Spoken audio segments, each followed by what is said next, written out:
8장 14절에서 21절 신약 66페이지에 있습니다. 14절서부터 한 절씩 기도하겠습니다. 제자들이 떡 가져오기를 잊었음에 배에 떡 한 개밖에 저희에게 없더라. 예수께서 경계하여 가라사대 삼가 바리새인들의 누룩과 헤롯의 누룩을 주의하라 하시는데 제자들이 서로 의논하기를 이는 우리에게 떡이 없음이로다 하거늘 예수께서 아시고 이르시되 너희가 어찌 떡이 없음으로 의논하느냐 아직도 알지 못하며 깨닫지 못하느냐 너희 마음이 둔하냐 너희가 눈이 있어도 보지 못하며 귀가 있어도 듣지 못하느냐 또 기억지 못하느냐 내가 떡 5개를 5,000명에게 떼어 줄 때 조각 몇 바구니를 거두었더냐 가로되 12인이다. 또 7개를 4,000명에게 떼어 줄 때 조각 몇 광주리를 거두었더냐 가로되 7인이다. 가라사대 아직도 깨닫지 못하느냐 하시니라. 아멘. 우리는 지금 주님의 제자들에게 사람들에게 말씀하셨던 또 특별히 질문하셨던 그 내용들을 보면서 우리는 주님의 그 가르침에 대한 그 핵심들을 지금 찾아가고 있습니다. 그래서 오늘은 9번째로 주님이 사람들을 만난 사람들에게 하셨던 이런 질문을 통해서 우리 복음의 핵심을 우리가 찾기를 원합니다. 그 가운데 오늘 중심으로 보고자 하는 그 내용은 뭐냐면은 18절입니다. 너희가 눈이 있어도 보지 못하며 귀가 있어도 듣지 못하느냐 또 기억지 못하느냐 또 기억지 못하느냐 이걸 가지고 이 시간 여러분들과 말씀 나누겠는데요. 본문의 배경을 잠깐 말씀드릴게요. 이 8장 오늘 본문 그 전에는 바로 앞에는 주님이 떡 7개로 4,000명을 먹인 사건이 나옵니다. 그리고 바로 또 한 장 또 넘겨보면은 주님께서 오병이어로 5,000명을 먹인 그러한 사건이 성경에 기록되고 있습니다.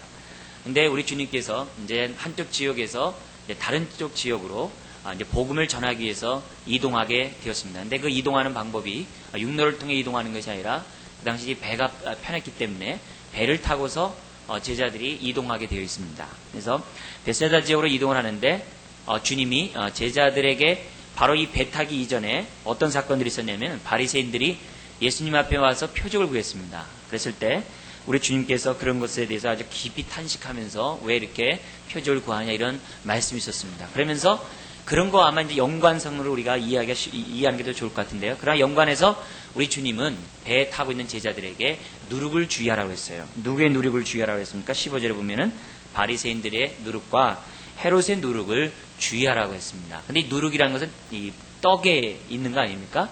그러다 보니까는 제자들이 아차 우리가 먹을 양식이 혹시 잘못 간수함으로 누룩이 생기면 어떡하냐 라는 것을 시작해가지고서 살펴보니까 자기들이 갖고 있는 것이 떡이 한 덩어리밖에 없는 거예요.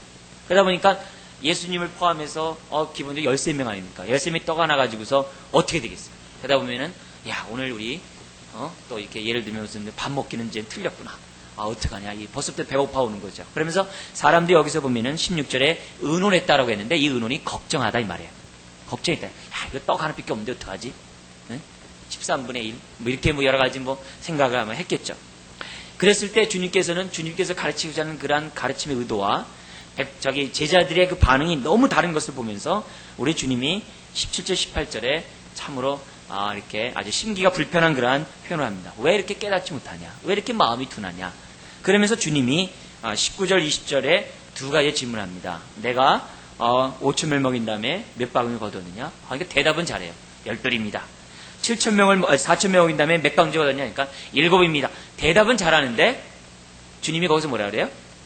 계속 이어가지 아니하고 굉장히 중요한 말씀을 21절에 가라사대 아직도 깨닫지 못한다. 그러니까 대답은 잘하는데 아직도 깨닫지 못한다. 이 비슷한 사건이 어디서 나오냐면은 예수님이 시몬이라는 이 바리새인 집에 갔습니다. 가서 그 식사 초대에 가서 식사를 하는데 한 여인이 울면서 들어와서 주님의 발에다가 눈물을 뿌리면서 기억나시죠? 그죠?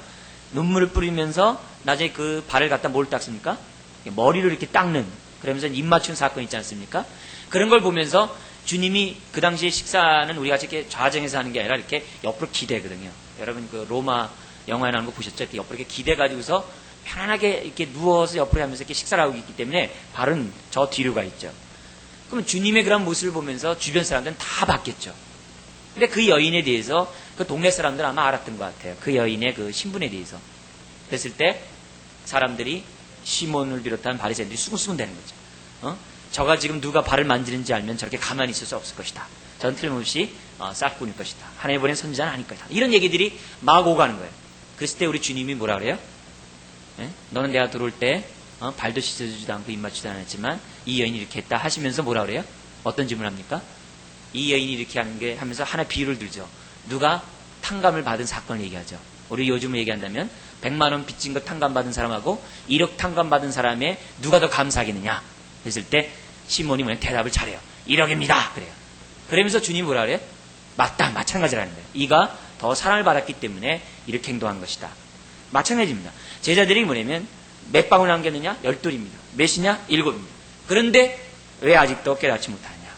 거두절미하고 주님이 하신 그러한 말씀이 있는 것을 보게 됩니다. 자, 이런 것들을 통해서 우선 먼저 우리 17절, 18절을 얘기하기 전에 이 누룩에 대한 얘기를 잠깐 하고 우리 좀 더 얘기했으면 하는데요. 여기 보면은 누룩이란 말에 대해서 제자들은 오해했던 것으로 성경 우리들에게 보여주고 있습니다. 이것은 주님의 심기를 건드렸죠. 주님의 심기를 건드린 것은 뭐냐면 떡이 없어가지고 막 안절부절하는 그 모습보다도 뭐 때문에 주님이 불편하셨어요?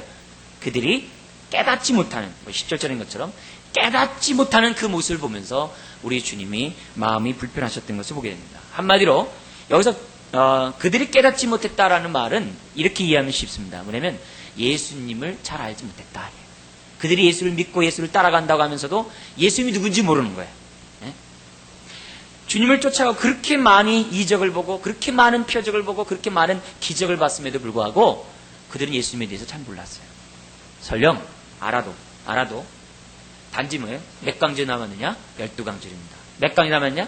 7강주 남았다라고 말할 수 있는 그러한 머리로 인식하는 그러한 지식들이 있었지만 자기의 가슴으로 자기 삶 속에서 그들은 주님을 만나지 못했고 그들은 주님을 잘 알지 못했다는 거예요. 그러니까 일어난 사건에서 얘기를 잘하는데 그 사건이 바로 자기 사건이었을 때는 주님이 아무런 효력이 없었다는 것을 성경우들에게 보여주고 있다는 것입니다. 여러분, 여기서 주님이 주의하게 하셨던 그 누룩이 무엇입니까? 바리새인의 누룩은 뭡니까? 이 누룩이라는 것은 그 음식을 이렇게 아주 못 먹게 만드는 거 아닙니까? 이 바리새인의 누룩은 뭐예요?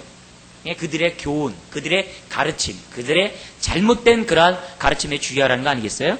어떤 겁니까? 바리새인의 핵심은 외식주의자들입니다. 하나님을 인식하는 게 아니라 사람을 의식하면서 합니다. 그래서 골방에서 기도하기보다 시장 어귀에서 기도하는 것을 더 좋아합니다. 오른손이 내가 선을 행하지만 누가 나를 갖다 알아줘서 왼손으로 칭찬을 받고 싶어 하는 것이 외식입니다. 그래서 외식은 멀리 있는 것이 아니에요. 멀리 있는 것이 아니에요. 외식은 우리들의 삶 아주 가까운 곳에 있습니다. 그래서 이 바리새인의 누룩을 주의하라는 것은 뭐냐면 우리 주님이 하나님 없이 하나님을 인식하는 것 없이 자기의 의를 자기의 영광을 드러내면서 사는 그것을 주의하라 했어요. 그것이 바로 바리새인의 누룩입니다. 그래서 형식화된 종교라든지 생명이 없는 신앙이라든지 순종이 없는 믿음이라든지 어떤 이런 일련의 그 모든 것들을 겉과 속이 다른 그런 모습에 대해서 주님은 바리새인의 누룩이라고 말씀하고 있죠. 그리고 헤롯의 누룩이 뭡니까? 그 당시에 헤롯은 쉽게 얘기하면 이겁니다. 세속화를 얘기하는 거예요. 이 헤롯은 뭐냐면 로마와 결탁하는 가운데 그들은 이 땅에서의 안전을 추구했던 사람들이 헤롯이었습니다. 그 헤롯파들이었는데 헤롯 땅이었는데 그냥 정치 그룹이죠. 그러니까 정치 그룹들은 뭡니까? 자기의 안전과 자기의 유익과 자기의 영광을 구하는 것이 바로 헤롯 땅들입니다. 그래서 헤롯의 누룩을 주의하라는 것은 이 세상에서 영광을 얻고 이 세상의 쾌락을 추구하는 그런 것들에 대해서 우리 주님이 경계하셨다라고 볼 수 있습니다. 근데 이 둘은 분리된 게 아니에요. 이 둘은 다 자기 중심의 신앙을 말합니다. 하나님 중심이 아니라 자기 중심의 신앙을 갖고 있는 사람은 언제나 두 양태로 나타나요. 바리새인으로 나타나든지 헤롯 땅으로 나타나든지 둘 중에 하나로 나타납니다. 언제나 하나님 중심이 아니라 자기 중심의 신앙을 갖고 있는 사람은 이런 모습이 있어요. 근데 이런 모습은 신앙의 양극단이라고도 얘기해요. 우리들의 신앙에 우리들이 본받지 말아야 될 양극단의 요소가 바로 뭐냐면 바리새인과 헤롯의 누룩이라고 볼 수 있다는 거죠. 그러니까 이런 것들을 보면은 왜 이런 우리들 신앙생활하면서 이 양극단, 우리가 자칫 잘못하면은 바리새인의 모습을 따라갈 수도 있고 헤롯의 모습을 따라갈 수도 있어요. 자칫 잘못하면, 뭐하지 않으면요, 우리가 여기서 보면 깨닫지 못하면, 그러니까 깨달음이 없다면 17절과 18절인 것처럼 우리의 마음이 정말 둔한 데서 벗어나지 않는다면 우리는 바리새인의 누룩을 쫓아갈 수도 있고 헤롯의 누룩을 쫓아갈 수 있다는 것이 주님의 가르침이라는 것이죠. 그래서 신앙생활은 이 양극단을 배제하는 가운데 우리가 주님을 닮아가는 것이 바로 신앙이라는 것을 성경들에게 보여주고 있습니다. 오늘날에도 신앙생활 하는 사람들을 가만히 모습을 보면, 또 우리들의 모습을 보면 너무 양극단을 갈 때가 많아요. 우리가 성령 충만하고 왠지 모르게 하나님 뜻대로 살고자 했을 때 그래도 바른 길을 가요. 그런데 우리가 성령 충만하지도 않고 하나님 앞에 기도하지도 않고 그냥 우리가 나도 모르는 사이에 마음이 이렇게 자꾸 무뎌져 가면 양극단 중에 하나일 테요. 하나는 우리가 바리새인처럼 너무 우리가 종교화되어 버려요. 종교화된다는 얘기는 하나님 앞에서는 열심히 기도하지만 삶이 없는 사람, 삶에 책임을 지지 못하는 사람, 그런 사람으로 가요. 또 하나는 내가 어떻게 돼요? 세속을 쫓아서 이렇게 세상을 갖다 쫓아가는, 이렇게 세속화되는 그러한 양극단으로 가는 것을 보게 됩니다. 그래서 우리가 주의해야 될 것이 뭐냐면, 내 스스로도 주의해야 되지만 내가 좋은 믿음의 동역자들을 만나야 돼요. 내 주변에 있는 사람이 깨어있지 않는 사람을 만나면 나도 모르는 사이에 동화될 수 있어요. 바리새인으로 동화되든지 헤롯 땅으로 동화되든지 나도 모르는 사이에 동화될 수 있어요. 그렇기 때문에 내가 지금 만나고 내가 만나서 신앙 이렇게 생활하는 그 사람이 어떤 그룹인지를 내가 한번 살펴보는 것이 굉장히 중요해요. 네? 어떤 그룹인지, 내가 만나서 얘기하는 사람, 나랑 친하게 말하는 사람이 누구인지를 아는 것이 굉장히 중요해요. 그렇지 않으면 나도 모르는 사이에 양극단에 갈 수가 있다는 거죠. 꼭 크리스찬들끼리 모였다고 해서 좋은 것이 아니에요. 그 크리스찬의 그룹이라 할지라도 그들이 깨어있지 않고 그들의 양심이 무딘 가운데 바리새적인 어떤 신앙의 공동체를 갖고 있다면 그 공동체를 경계하면 한다는 것이죠. 그렇기 때문에 내가 좋아하는 사람을 내가 만나고 있고 내가 좋아하는 사람을 자꾸 이렇게 시간을 내서 만나고자 하기 때문에 내가 지금 만나고 있는 사람이 누군지를 아는 것은 굉장히 중요합니다. 그래서 신앙생활을 잘하려면은 내가 무조건 믿습니다. 그래서 내가 주님 앞에 가겠습니다. 이렇게 마음에 갖는 것도 중요하지만 어떤 걸 어떤 걸 염두에 두면서 해야 돼요? 항상 양극단을 생각하면서 주님을 쫓아가야 돼요. 신앙생활은 항상 양극단을 경계하면서 신앙생활을 해야 돼요. 그렇지 않으면 우리는 자칫 잘못하면 주님의 이름에 신앙생활 한다면서 먹칠할 수 있어요. 나도 모르는 사람. 그래서 빌립보서 3장에 보면은 바울이 빌립보 성도들에게 두 가지를 경계하라고 했어요. 하나는 뭐냐면 율법주의자고 또 하나는 율법 폐기론자예요. 빌립보 3장에 나와요. 그럼 율법주의자는 뭡니까? 그게 바리새인이에요. 율법 폐기론자는 누굽니까? 그게 헤롯 땅이에요. 그래서 너무 이렇게 뭐냐면, 그러니까 나이가 들면 들수록 사람들이 형식화되기가 쉬워요. 종교를 오래 생활하면 할수록 형식화되기 쉬워요. 생명력 없이. 예? 형식적으로 나아가기 쉽다 이거예요. 그러면 나도 모르는 사이에 율법주의자 바리새인이 되는 거예요. 반면에 젊은 사람들은 자유라는 미명 속에 책임이 없는, 자유라는 미명 속에 자기가 원하는 대로 살아가는 뭐냐면 세속주의자들이 될 수 있어요. 즉 헤롯 땅이 될 수 있다 이게요. 그러니까 자유방임주의 속에서 살아갈 수 있다는 것이 우리들이에요. 그래서 우리는 성경의 로마서와 야고보서를 둘 다를 취득을 해야 돼요. 그래서 둘 다. 그래서 율법주의자들에게 로마서를 줘야 돼요. 왜요? 우리는 믿음으로 말미암아 살아야 된다는 것을 알게 하기 위해서. 또한 믿음이라는 얘기하면서 어떻게 돼요? 행함이 없는 믿음을 갖고 있는 사람들에게 뭘 줘야 돼요? 헤롯 땅과 같이 율법 폐기론자들이 뭘 줘야 돼요? 야고보서를 줘야 돼요.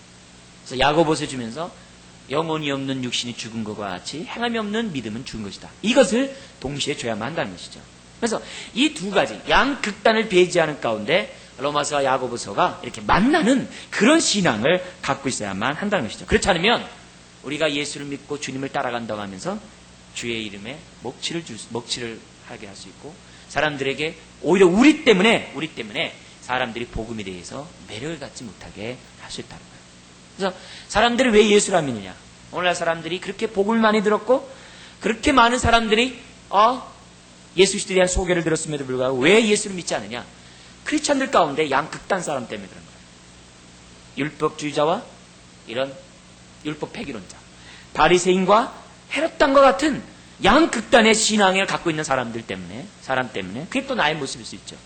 그것 때문에 사람들이 복음에 대해서 매력이 없다는 거예요. 크리스천에 대해서 매력이 없다는 거예요. 매력이 없다는 거예요. 그래서 결국 우리가 세상 사람들에게 뭐냐면 넘어지게 하는 하나의 걸림돌이 된다는 그 끔찍한 사건이 오늘 현실 속에 있다는 것을 우리는 기억해야 합니다. 동시에 이 양극단에 빠진 사람의 특징이 있어요. 또 하나의 특징이 뭐냐면 도덕이 없어요. 삶이 없어요. 율법주의자나 율법 폐기론자나 바리새인 당이나 헤롯 당이나 다 뭐예요? 삶이 없어요. 도덕이 없어요. 윤리가 없어요. 윤리가 없어요. 네? 그래서 삶이 참으로 보태면 신앙을 뒷받쳐주지 못하는 것을 이렇게 우리들의 삶의 모습들을 통해서 보게 됩니다. 그래서 우리 주님은 신앙생활하는 이게 지금 뭐 이렇게 바리새인 따로 있고 헤롯 당 따로 있고 그게 아니에요. 우리 안에 우리가 깨어있지 못하고 우리가 깨닫지 못하고 마음이 둔하면 그 순간 우리는 둘 중에 하나로 갈 수밖에 없어요. 주로 젊었을 때는 되게 이제 젊었을 때 되는데 젊었을 때는 헤롯 당으로 나이가 먹으면 바리새파로 이렇게 갈 수밖에 없어요. 그러니까 이런 모습 속에서 오늘 우리들은 정말 정신 차려야 되고 오늘 우리 주님이 우리들에게 정말 이 경고의 이런 메시지를 귀담아 들어야만 한다는 것이죠. 이 양극단은 모든 것은 다 아까 뭐라 했어요? 자기중심이고 이기주의적인 신앙의 모습이라고 말씀드렸어요. 그래서 이 둘은 다 뭐냐면 자기가 하고 싶은 대로 하는 거예요. 네? 율법주의자들의 그런 고르반 신앙이나 바리새인들은 다 고르반이거든요. 하나님께 드림받았기 때문에 남의 모든 것들은 나 책임 다 끝났다. 나 성수주의했기 때문에 뭐 내 나머지 것은 뭐 아무께 살아 상관없다. 뭐 이런 식으로 내 삶이 이렇게 이만큼 주 앞에 드렸으니까 남은 시간 내 거다. 이렇게 고르반으로 빠지거나 심지어 어떻게 돼요? 그러니까 종교화되어 버린 거죠. 반면에 세속화되어서 이 세상에 동질화되어 버리는 이런 모든 것들은 다 뭐예요? 자기 마음대로 하고 싶은 결과라는 것을 우리들에게 보여주고 있다는 것입니다. 그래서 종교화는 세상으로부터 도피하려고 그러고 그리고 이 세속화는 자꾸 세상을 향해 돌진하려고 하는 이러한 모습을 우리 주님은 우리들에게 주의하라고 말씀하고 있다는 것입니다. 이들은 다 말씀이 기준이 되는 것이 아니라 자기의 욕망에 따라서 살아가는 자기 욕망이 기준이 되는 그러한 것을 우리들에게 보여주고 있다는 것입니다. 자, 이런 모습 속에서 오늘 우리 주님께서 그런 말씀을 하시다가 깨닫지 못하는 그러한 제자들의 모습을 보면서 주님은 17절과 18절 오늘 하고자 하는 그런 말씀을 주님이 말씀하신 것을 보게 됩니다. 자, 제자들이 왜 이렇게 깨닫지 못했을까? 다른 것이 아니죠. 그들은 마음이 17절인 것처럼 마음이 둔했기 때문에 깨닫지 못했다는 것을 성경들에게 보여주고 있습니다. 그래서 그들은 마음이 둔했기 때문에 12강줄이요 7강줄이요 이렇게 얘기는 하지만 그 말씀을 자기 삶에 적용하지 못했어요. 응용하지 못했어요. 연장하지 못했어요. 그래서 과거에 바로 얼마 전에 오병이의 역사를 일으켰다면 떡 한 덩어리 가지고도 충분히 하나님께서 배부르게 먹게 할 수 있는데 이들은 어떻게 돼요? 그것을 현실에 적용하지 못했다는 것입니다. 왜요? 주님을 알지 못했기 때문이죠. 복음이 뭐예요? 복음은 성경에 기록된 이 하나님의 말씀이 오늘 나의 삶 속에 나타나는 것이 복음이에요. 네? 오늘 나에게 지금 유익한 것이 복음이에요. 네? 복음은 나에게 유익해야지. 복음은 성경에 기록된 사람들만 유익하고 내 주변에 있는 사람들만 유익한 것은 나에게 복음이 되지 않아요. 나의 복음은 나에게 지금 유익해야지만이 그것이 복음이에요. 그게 복음이에요. 제자들이 4,000명 먹이고 5,000명 먹이는 그 사건을 통하여 복음의 능력을 체험했어요. 그러나 그들의 오늘의 현실의 문제에서 떡 한 덩어리밖에 없었을 때 그들은 어떻게 돼요? 하나님 믿지 못했어요. 결국 뭡니까? 그들에게 오병이와 이 4,000명 5,000명인 것이 복음되지 못했다는 거예요. 무엇을 말합니까? 우리 이것을 통해서 많은 것을 묵상할 수 있고 많은 것을 적용할 수 있어요. 성경의 이 많은 내용들을 다 적용할 수 있어요. 뭐 한 예를 들어서 우리가 우리 주님을 전능하신 하나님이라고 믿어요. 믿으시죠? 그죠? 여러분 하나님이 전능하신 분인 거 믿으시죠? 하나님이 전능하신 분 있잖아요. 그래서 그 전능하심의 그 모습이 창세기 1장에서부터 그 계시록 끝까지 다 나오고 있잖아요. 매 순간 하나님의 전능하심을 보여주고 있잖아요. 믿음이 뭡니까? 그 전능하신 하나님이 오늘 나에게 전능한 에게 그게 바로 믿음이에요. 그게 바로 복음이에요. 그 성경에 나타난 그 전능하신 하나님이 오늘 나에게 전능하지 않다면 오늘 우리들의 모습은 어떤 자입니까? 주님의 제자들처럼 깨닫지 못하고 마음이 둔한 자라는 거예요. 마음이 둔한 자라는 거예요. 마음이 둔한 거예요.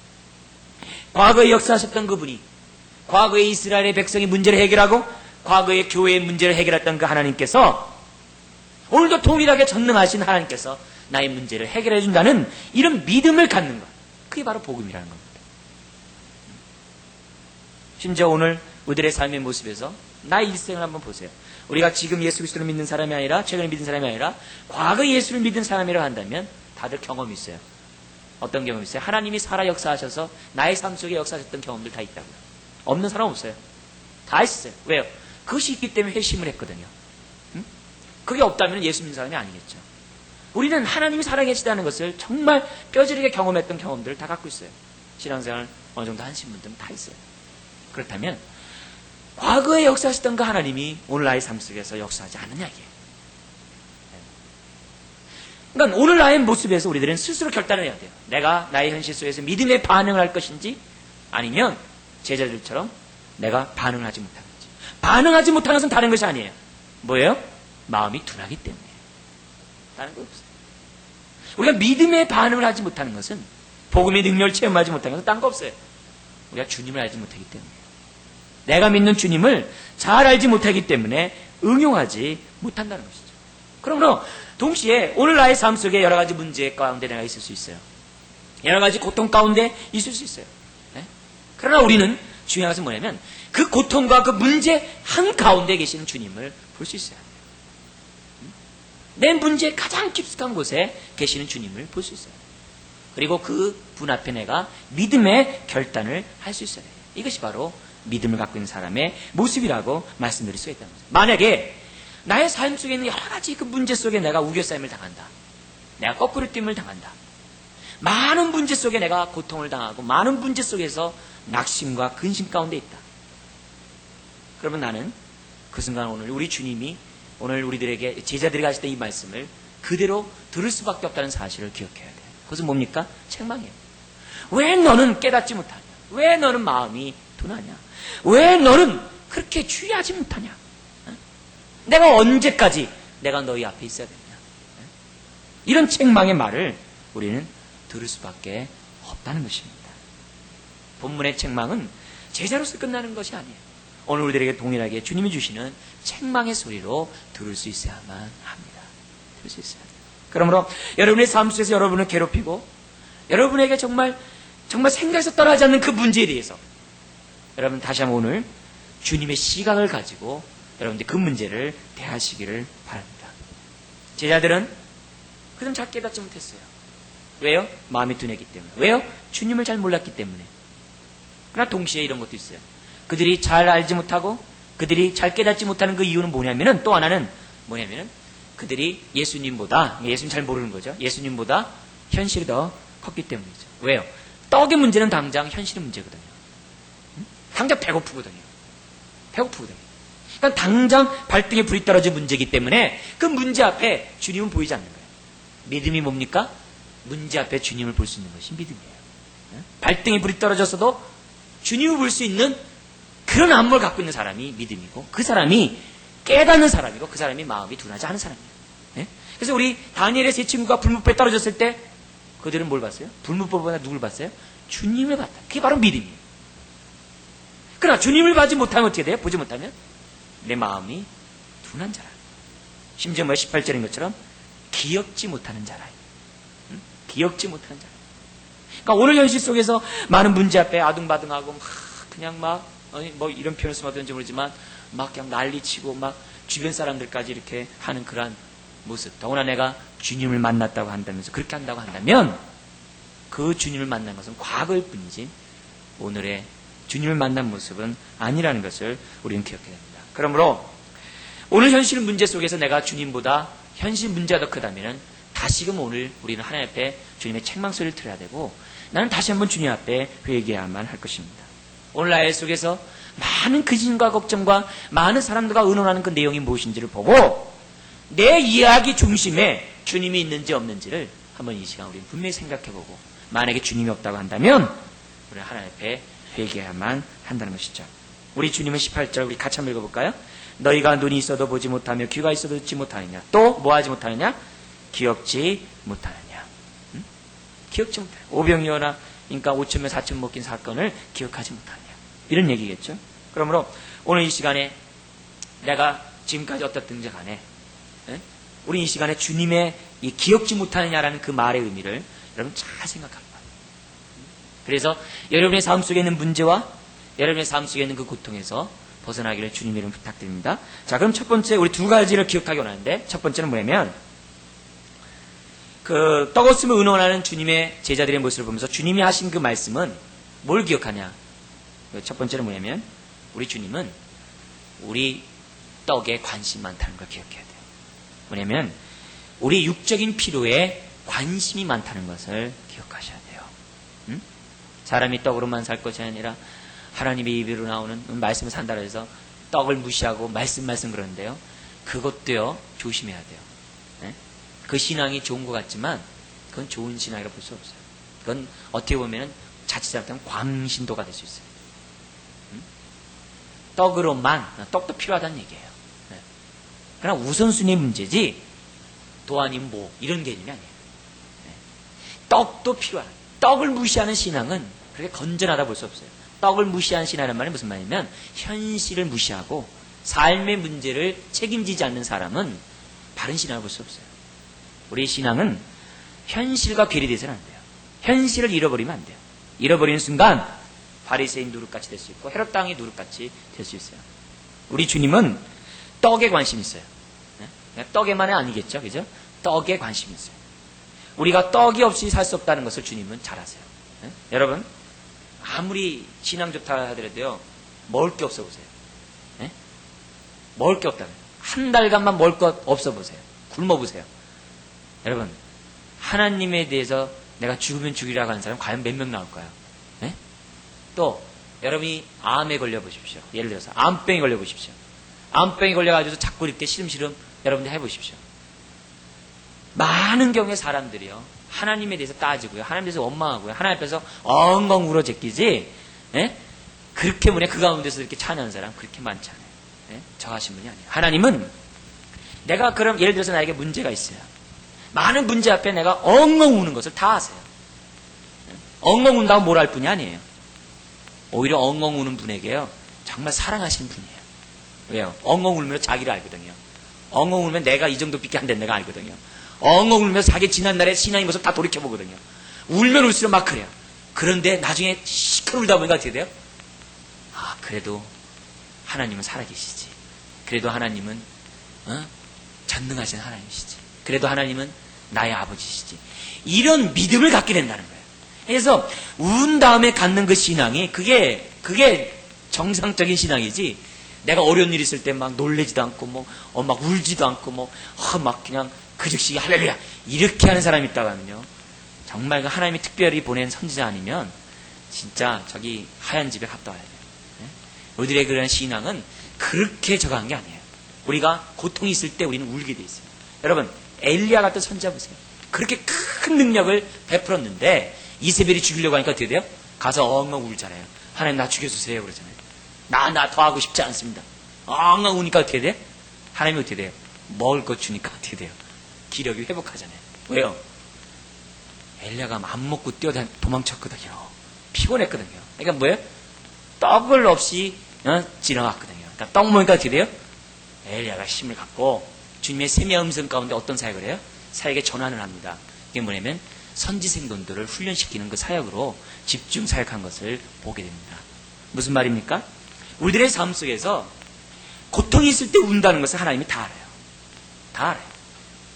내가 아파하면 주님도 다 알고 있어요. 네? 내가 고통당하면 그 문제에 대해서 주님은 외면한 분이 아니에요.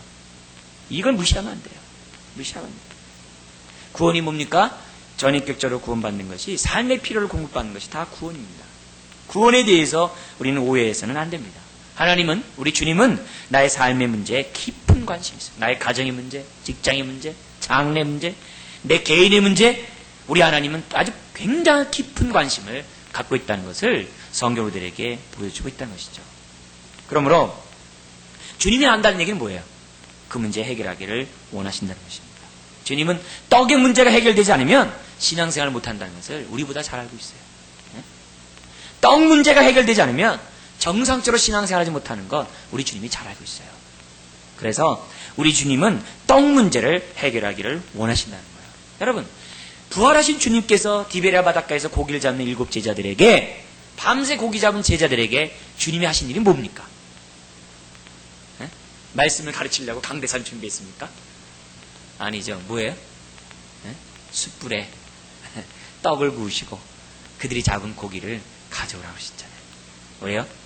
우리 주님은 제자들이 밤새 시장한 것을 하라는 거예요. 왜요? 떡의 문제가 해결되지 않으면 하나님의 나라를 위해 온전하게 살아갈 수 없다는 것을 우리 주님이 아셨다는 것이죠. 그러므로 사랑하는 성도 여러분, 우리가 여기서 기억해야 될 것은 뭐냐면 주님이 오병이어의 기적을 나타냈냐. 그렇다면 나의 삶 속에서 오병이어의 기적을 나타낸다는 것을 믿으셔야 돼요. 믿어야 돼요. 네. 믿지 않으면 마음이 둔한 사람이에요. 믿지 않으면 깨닫지 못한 사람이에요. 믿지 않으면 예수님을 제대로 알지 못한 사람이에요. 내 삶 속에 오병이어의 역사, 나의 삶의 문제를 채워주는 그 주님에 대해서 우리는 분명한 믿음을 가지고 나가야만 한다는 것이죠. 여러분, 우리 삶의 문제 한번 얽매여 보십시오. 우리 주님께 영광 돌리는 것이 가능합니까? 보통 성숙하지 않으면 안 돼요. 삶의 문제에 얽매이면요, 기도한 내용은 다 뭐예요? 그 문제예요. 어떤 문제에 얽매여서 기도해보세요. 매번 기도할 때마다 그 문제 뺏기 기도 안 해요. 그러면 어떻게 돼요? 거기에 종이 돼버려요. 거기에 종이 돼버리면 어떻게 돼요? 더 이상 삶을 잃어버리고 하나님의 나라를 위해서 살지 못해요. 왜? 너무 근심이 나를 짓누르니까. 이런 하나님께서, 이거 아시는 주님께서 가만 내버릴까요? 아니에요. 오히려 해결 방법이 있어요. 하나님은 나의 떡에 관심 있다. 나의 삶의 문제에 관심 있다. 라고 믿고, 그것을 어떻게 돼요? 두 번째 어떻게 돼요? 책임져 줄 것을 믿고, 그 다음에 어떻게 돼요? 바울처럼 자기 할 일 하면 돼요. 그래서 바울을 감옥에다 집어넣으니까 어떻게 돼요? 바울은 감옥에서 기도했어요. 바울은 감옥에서 편지를 썼어요. 바울은 어떻게 돼요? 감옥에서 전도했어요. 뭐예요? 자기 할 일 하면 돼요. 자기 할 일. 내가 아무리 문제가 많아도 이 문제는 이미 십자가에서 해결됐어. 모든 문제 주님이 다 해결하실 거야. 그 믿음을 가지고 전능하신 주님. 괜히 대담하지 마세요. 몇 방울 남았냐? 12이요. 몇 방울 남았냐? 7이요. 이렇게만 얘기하고 하나님 내 문제 해결하지 않습니까? 그렇게 하지 말고 대답했으면 맡기시고 내 할 도리를 하면 된다는 것을 성경을 우리들에게 보여주고 있다는 것입니다. 두 번째로 우리가 기억해야 될 것이 무엇입니까? 주님은 떡에 관심이 있다는 것을 기억해요. 두 번째는 주님은 선한 목자라는 것을 다시금 여러분 기억해야 돼요.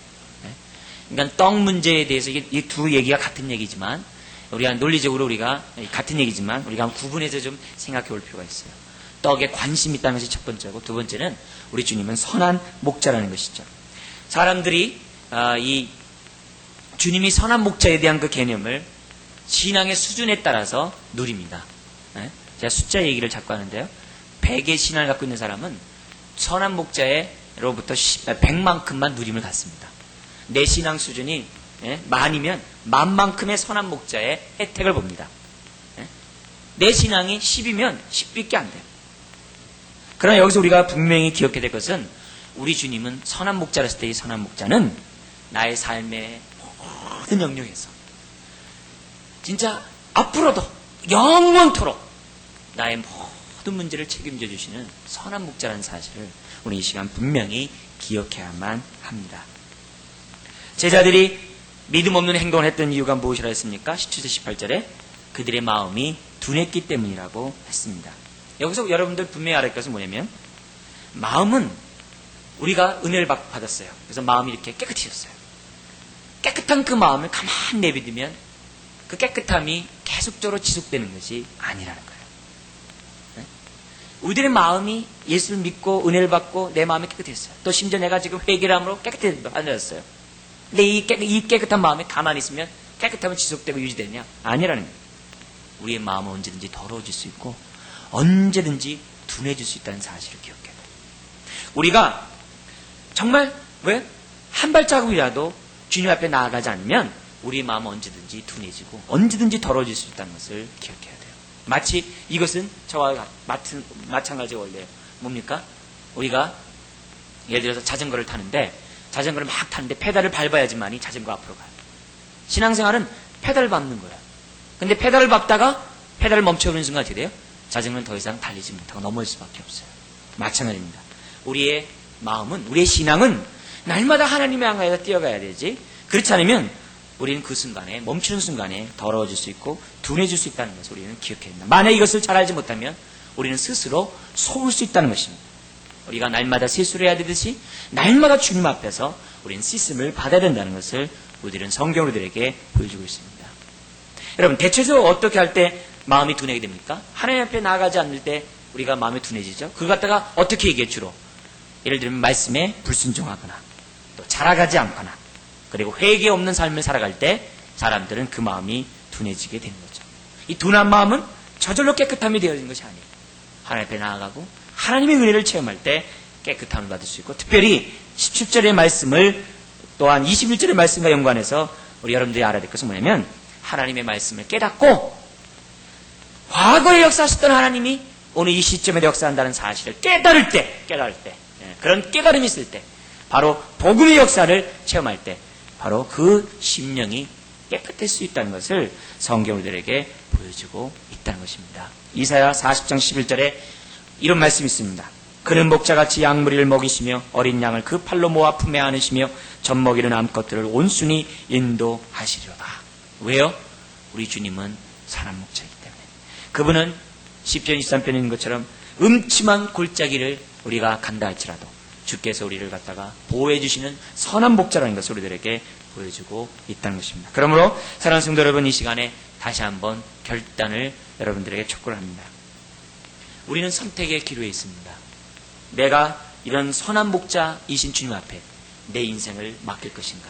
아니면 제자들처럼 둔해서 내 중심 속에서 나의 삶의 문제들을 해결하려고 하거나 나의 삶의 문제를 주님 앞에 맡기지 않거나, 우리는 두 가지 그 결단 속에서 우리는 선택해야만 합니다. 믿음의 반응을 볼 것인지 불신앙의 반응을 볼 것인지, 그런 가운데 바리새인처럼 될 것인지 헤롯 땅으로 될 것인지, 아니면 주님의 제자답게 살 것인지, 오늘 이 시간에 우리들은 스스로 결단해야만 할 것입니다.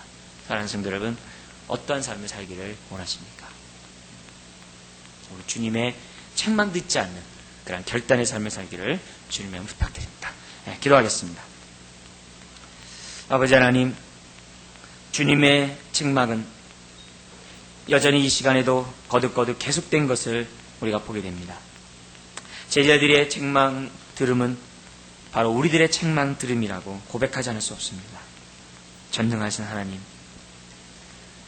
오늘도 우리의 삶 속에 전능하신 하나님을 체험할 수 있도록 우리에게 믿음을 더하여 주옵시기를 원합니다. 우리가 믿음을 갖지 못하면 우리의 마음이 둔하기 때문이요, 깨닫지 못하기 때문이라는 것을 주님 우리들에게 말씀하셨습니다. 주님, 우리의 마음이 얼마만큼 깨끗합니까? 우리가 얼마만큼 하나님의 뜻을 깨닫습니까? 참으로 주의 말씀이 나의 말씀 속에 살아 운동력 있게 역사합니까?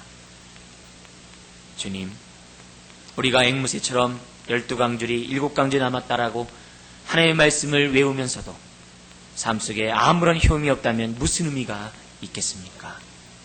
주님, 이 시간 우리가 마음이 온전해지기를 원합니다. 우리의 마음이 깨끗하기를 원합니다. 주님, 우리의 속사람이 강하기를 원합니다. 나의 심령이 둔해져 있다면 이 시간 용서해 주옵시고 내 마음이 깨끗게 하여 주옵소서. 더디 깨닫는다면 이 시간 깨달음을 주시어서 온전한 깨달음을 가질 수 있도록 하나님 도와주시옵소서.